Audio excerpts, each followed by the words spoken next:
Right now, I'm Antonieta Collins. Toronto's gamble in trading for Kawhi Leonard is paying off so far. The potential free agent to be is putting up outstanding numbers in the playoffs, most recently scoring 39 points and hauling in 14 boards in the Raptors' Game 4 win over the Sixers. Our insider Adrian Wojnarowski was on Get Up this morning talking with Laura Rutledge about Kawhi's future north of the border. The series is tied 2-2 right now. Do you think that affects at all which teams are front runners for Kawhi's services going forward? Listen, it only helps Toronto's case that they keep winning in advance.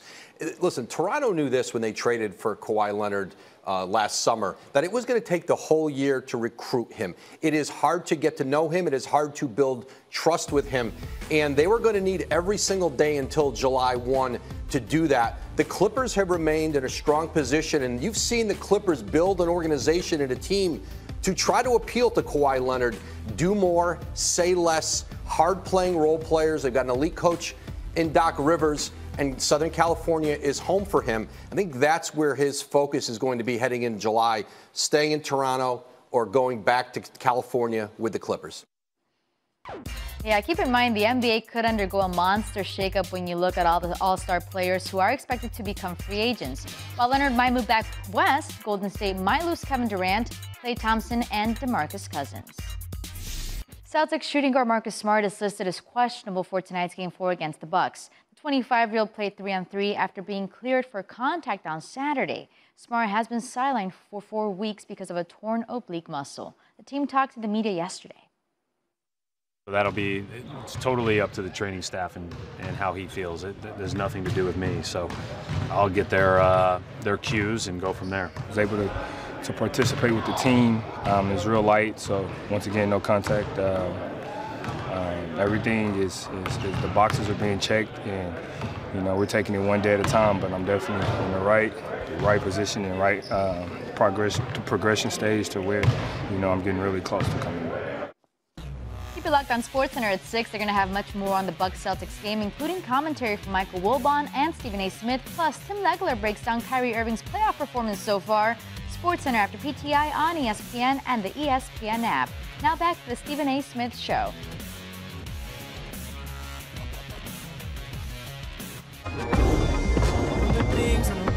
Live from Houston for the NBA playoffs, here's Stephen A. Smith. Television airwaves of ESPN News. The Stephen A. Smith Show is being brought to you by Pennzoil Synthetics, taking synthetic motor oil performance to a whole new level. So make the switch to Pennzoil Synthetics today. Plus, it's an NBA playoff doubleheader. Tune in tonight as the Celtics host the Bucks, followed by the Warriors Rockets, presented by Indeed. Coverage begins at 6:30 p.m. Eastern on most ESPN radio stations. It is my honor and privilege to have this next man on my show. He was on last week.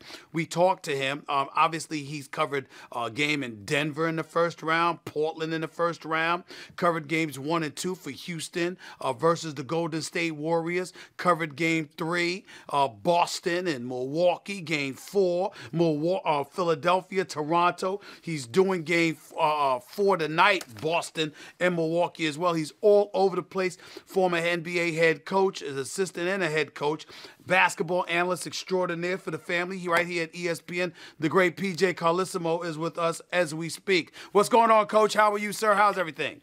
I'm doing great. It's the best time of the year. I tell you, between the NCAA and then that's over and you start with the playoffs, it doesn't get any better, Stephen. I'm jealous. I love where I am, but I'd like to be where you are tonight also. I wish I could be both places. No question about it. It's a big game tonight in Houston, Texas, but I apologize in advance if I have to irritate you just a touch by bringing up this subject just to start things off. PJ Carlesimo, if you're the head coach of a team, entering a pivotal game 4 of a conference semifinal playoffs, and you've got Kawhi Leonard on the opposite end of the floor to deal with, actually on both ends of the floor to deal with, and your star player texts you at 6:20 a.m. to tell you that 9 hours before the game, he may not be able to play. 9 hours, PJ. 9 hours before the game, he tells you he can't play. What would be your reaction? Well, I'd be scratching my head, but again, if you look at his MO, I mean, Joel Embiid is a hard hard guy to evaluate. I mean, all you got to do is look at the last two games and see. I mean, game 3, you could make a case he's first-team All-NBA and the best big man in the league. Combination offensively, defensively, all the skills that he has. Can make free throws. He's not a good three-point shooter, but can make a couple. But blocks shots, puts it on the floor, does everything. And then if you sat where Brett Brown, when he was mostly standing, Kesty and I were sitting just scratching our head going, wow, this is mind-boggling. And it's happened twice in this series. Because game 2, until the end, when Joel Embiid made, I thought, the biggest basket of the game, he made a great drop-step move late in the game that they probably don't win the game without him. It's baffling, but that's been his M.O., Stephen. He's missed so many games since he's been in the league. It just seems like you don't know what you're going to get, not from week to week, from game to game. Yeah, but PJ, I'm asking you as a coach, it would be one thing if the left knee was sore or the back was sore or whatever. But game 2, it was the runs. Yesterday, he didn't sleep all night prior to the game. We don't know why. I'm saying, isn't there a difference as a coach? If I got a guy that's saying the left knee is hurting or the back is hurting, that's entirely different than having some gastrointestinal issue or some sleep deprivation issue and 9 minutes before, 9 hours, before a game, you hear this news. Isn't there a difference? Yeah, there's a difference for sure, but I mean, all that matters is, can you play and how well can you play? We were speculating, and you know how close I am with Brett, and I know you knew that when you asked the question. Brett and I worked together for 5 years in San Antonio, and I turned to Kesty and go, Kesty, I don't know what I'd do if I'm Brett. In the fourth quarter, I said, they're almost winning despite Joel. It was still a 1-point game with a minute to go. But the fourth quarter, he missed 3 free throws. He didn't block a shot. And he had the ball underneath the basket in the fourth quarter, and he kicks it to Tobias Harris in the corner. And Tobias is having a game where he's not making threes. And I'm going, wow, this is unbelievable. But he's your franchise player. And 2 days ago, 48 hours ago, he put you up 2-1, chance to put a stranglehold on the series. Honestly, I don't know what I would do. I don't know what they do now. I mean, how's he going to feel tomorrow night? Hopefully he's healthy. They're not winning in Toronto unless he plays like he did in Game 3. I don't think so. I think it's a really difficult situation. His health has been an issue all the time. You look at the games he's missed and the games he's played, you have to wonder. I mean, when he's good, you love him. When he's not, you shake your head. We're talking to PJ Carlissimo, ESPN basketball analyst extraordinaire, right here with Stephen A. ESPN Radio, ESPN News. Let's go the opposite direction and talk about Kawhi Leonard. Is the time now averaging 38 and 9 in this series, shooting better than 60% from the field, 40% from three-point range? This dude has been absolutely nothing short of sensational. 46% from three-point range, I might add. Has the time arrived to start talking about Kawhi Leonard as the best player in basketball? In the conversation, for sure. No, in fact, I said to Brett, Brett, did you say something to Kawhi? Like, I know he was great in San Antonio, but did you say to him, why didn't you play this good when you were playing for us, too? I mean, he was in 14, that one series, but he's been, I would have said Kevin, and I'm not taking him down before the other night, but games 1 and game 2, Kevin carried them, but let's be honest, he's got a much better supporting cast. Toronto, in this series, they've had a whole bunch of guys MIA. Kawhi just keeps making shot after shot. I mean, they're hanging on to a 1-point lead with a minute to go yesterday, and he makes a tough 3 over Embiid, to put him up 4, and really was the reason they won the game. I don't think you can play much better. I shouldn't say that. I don't think you can play any better than Kawhi's playing right now. Is it a situation right now where it's about his greatness, or have you seen some lapses in Philadelphia's defense that hasn't been acknowledged? I'm sure they want to defend a lot better. Nick Nurse did about 5 times yesterday, especially late in the game. They kept putting him in a pick and roll with Marc Gasol, who Embiid was covering, and they got the switch, and they got Joel on him. At other times, that's been good, and Kawhi's had a little trouble shooting over him. Yesterday, he turned the corner. Before he made that big three, he turned the corner and made like a right-wing jump shot, and he hurt them on the pick and roll. When Gasol rolled to the basket, he didn't roll to the basket. He hit him for short jumpers a couple of times. I thought yesterday the big lineup, I think Nick Nurse went to it because they were getting beat on the boards in the first 3 games, and it worked, having him and Ibaka on the floor at the same time.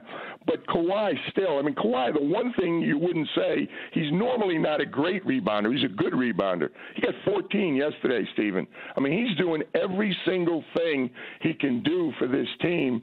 So, and he's doing it, obviously, it's prime time. I know it's the second round of the playoffs, but, I thought that was an elimination game for Toronto yesterday. Now, that's not fair, just to give it to them. But if they fall down 3-1 yesterday, the way they'd gotten beat the game before that, I think the series is over. I think, they still got to obviously get another win, but I think it's all Philadelphia.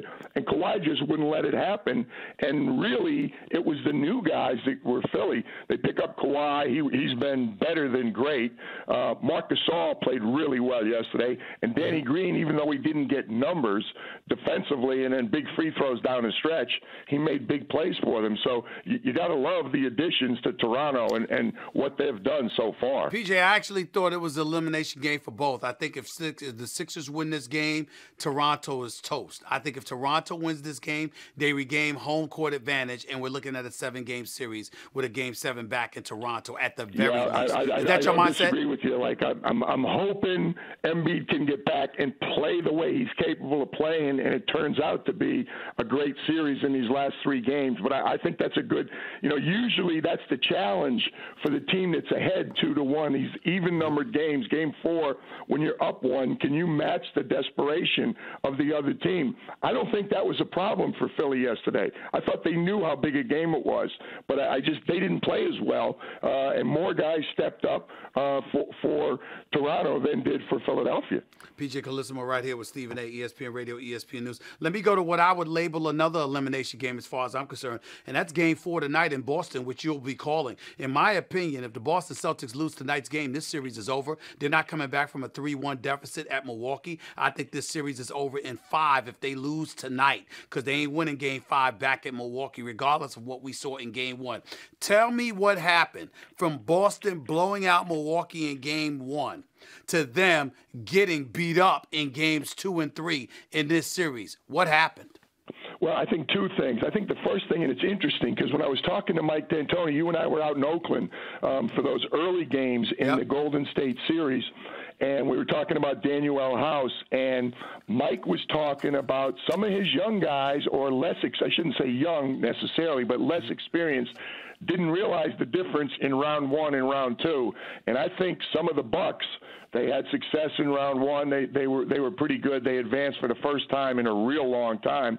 All of a sudden, round 2 is a little bit different animal. Obviously, it's a better matchup. You're playing a better team. And I think the Bucks weren't as focused or understanding how much different it was going to be in round 2. And secondly, the defense, the collapsing defense, really caused Giannis and his teammates a lot of problem. And, you watch Game 1, you're saying, wow, how did this team win 60 games? How do they have the best record in the league? Well, they adjusted. I think they